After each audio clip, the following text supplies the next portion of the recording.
Good morning. I'm Pete Najarian. This is the take on this Tuesday morning. Yes, I said Tuesday morning with Labor Day weekend, and you look all the way back to Friday.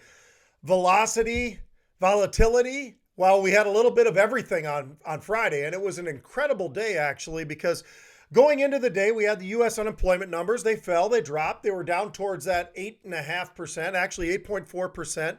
Job creation grew by 1.37 million. So that was sort of the lead in. Well, as we got into the trading session, absolutely, we started to have the most volatile session we've had in months. It was absolutely incredible. We started off the day in the Dow at about 28,500. Sounded pretty good. Before we knew it, we had dropped about 900 points down towards 27,000.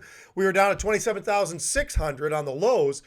And then we started to bounce back. I mean, this volatility was absolutely crazy. We still finished the day up and above 28,000, but down about 160 points. Not bad considering just some of those lows and the pressure that was on the markets and the velocity of that move. And obviously, as I mentioned, volatility, well, we certainly had plenty of volatility. The range in volatility, 26 to 38. Yes, 38. And then finishing up around a little over 30. So very, very volatile session within the session. Absolutely incredible. The moves throughout the day were very much similar when you look over at the NASDAQ as well. The moves themselves almost mirrored exactly what was going on in the Dow, which has been a little bit different. We've watched this dislocation go on. No dislocation this time. As a matter of fact, you looked over at the NASDAQ, it was down for the day about a little over 1%. It was down 144 points. A huge recovery. And that recovery, where were some of the bright spots? Well, the financials. Financials traded pretty well on Friday. JP Morgan, Bank of America, Goldman Sachs. You had Citi, Capital One, Lincoln Financial, those kind of names up across the board from anywhere from 1%, 2%, 3%. So the financials actually were the bright spot, but there was not too many other bright spots. Industrials actually participated a little bit as well. Boeing, Caterpillar, Dow, Honeywell, those kind of names all finished in the green.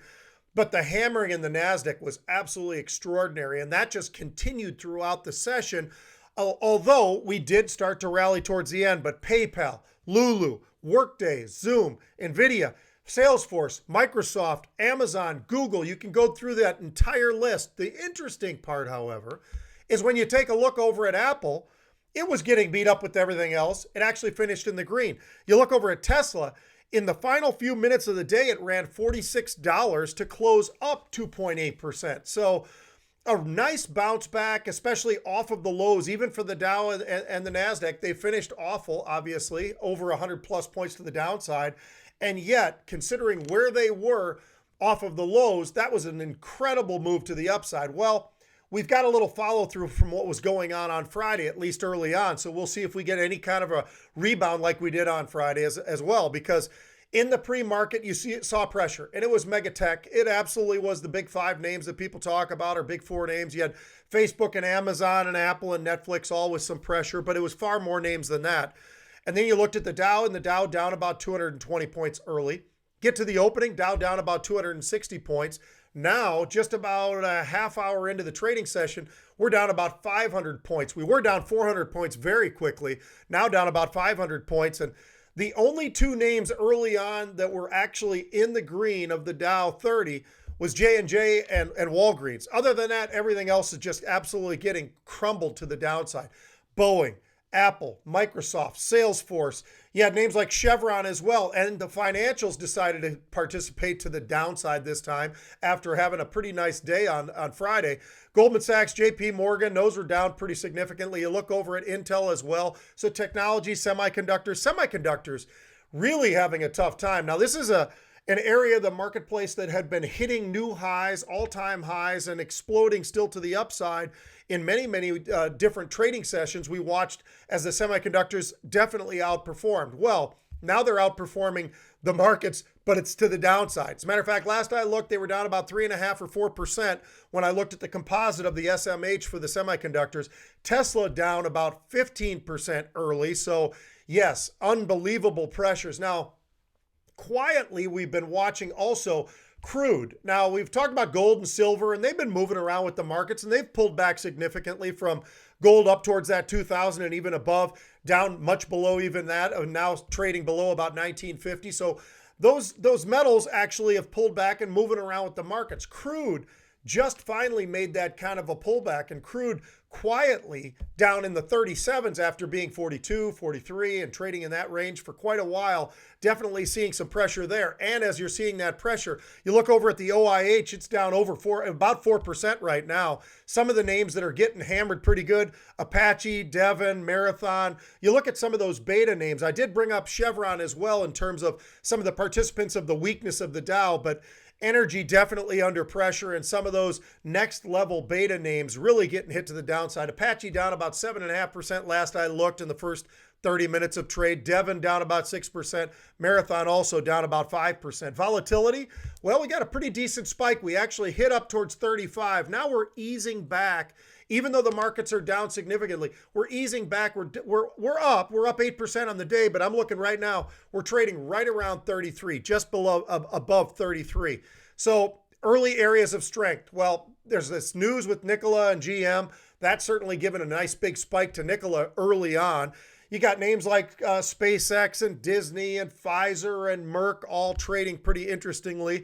But then you look over the weakness. The weakness, very predictable. Tesla, yes. Nvidia, Apple, AMD, Microsoft, Zoom, all under some significant pressure. I'm just going to do a quick update right now.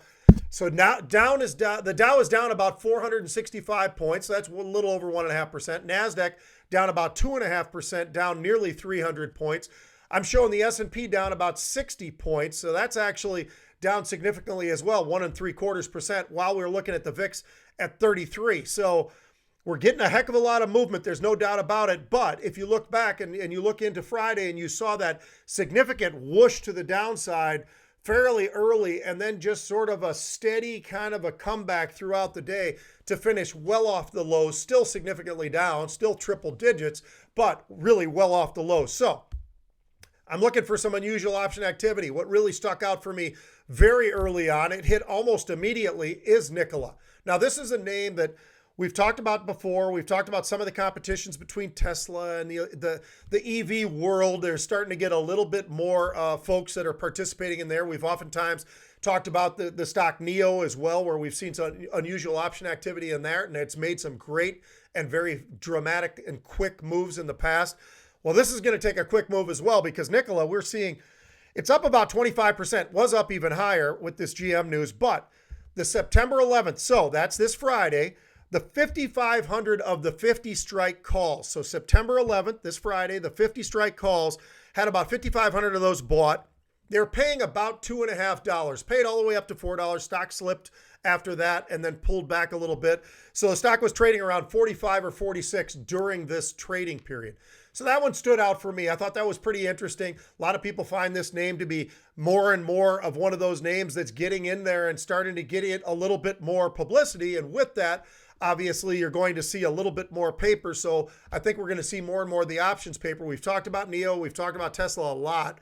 And now I think Nikola, which we talked about early on after the IPO, but now looking at this stock, seeing it today, and it's actually been in a pretty interesting range of late. But here it is now trading, as I say, 45 to 46, and they're looking at these 50 strike calls. So really, really interesting day early on. I'm looking at a pretty good spike right now. Volatility now pushing up towards 34. Dow dropped down up over 500 points now. So some very rapid moves that we're seeing in the marketplace. I'll tell you what, the options world is no doubt about it, that this is the place to be. We talk about it all the time. On Friday, 45 million contracts were trading on Friday. Some absolutely incredible volumes there as well. Apple traded over 5 million contracts, a little over 2 million in Tesla as well. So participation is certainly there in a very, very aggressive manner. And as we've watched this volatile shifts that have gone back and forth, and I mentioned the velocity of these moves is absolutely extraordinary. The one way that you can feel a little bit more comfortable about this is in the options market. The derivatives market gives you that opportunity to spread things off, to be able to hedge things off, all sorts of different types of methods that you can use, but you've got to have the knowledge. Our guys here at Market Rebellion certainly are the folks that could give you that kind of knowledge. Guys, by the way, I got to remind you, September 12th, that's Saturday. Yes, I understand, not a work day. Very important day for me as well as my wife. TwinCitiesLime.org. Go to that website. Then go to the events page. It's a 1-hour virtual gala that's going to be going on. There's going to be some great live auction items, including some items involving market rebellion. You got to check that out. It's going to be awesome. The generous folks, my partners here, did a great job, put up some unbelievable opportunities for people that they can bid on against other people, and it should be pretty fun. That's going to be Saturday from 7 to 8. It's going to be 1 hour Central Standard Time. It's going to be very, very fun. We've got a lot of different things planned, and hopefully you're able to get a part of that and maybe be able to give some kind of a donation or contribution to a cause that, kind of gets kicked to the side sometimes. A lot of people not as familiar with it, but I'll tell you, Lyme disease is an absolutely incredible, they call it the great imitator, and that's exactly what it is, but it's an awful disease you do not want to have. And if you can get diagnosed early, you have a very good opportunity to be able to use the medicines possible to be able to maybe fight off this disease as much as you can. Folks, have a great day of trading. We'll see you. I am not on any of the shows today, so you won't see me on halftime. You won't see me on the 5 o'clock show. None of those shows today. Later on in the week, you're going to be able to see me there. But no roundtable today as well. We usually have that roundtable on Mondays. No roundtable, but it's going to be a very interesting week. You got a lot of different things planned, so we're excited about the week. Folks, have a great day of trading.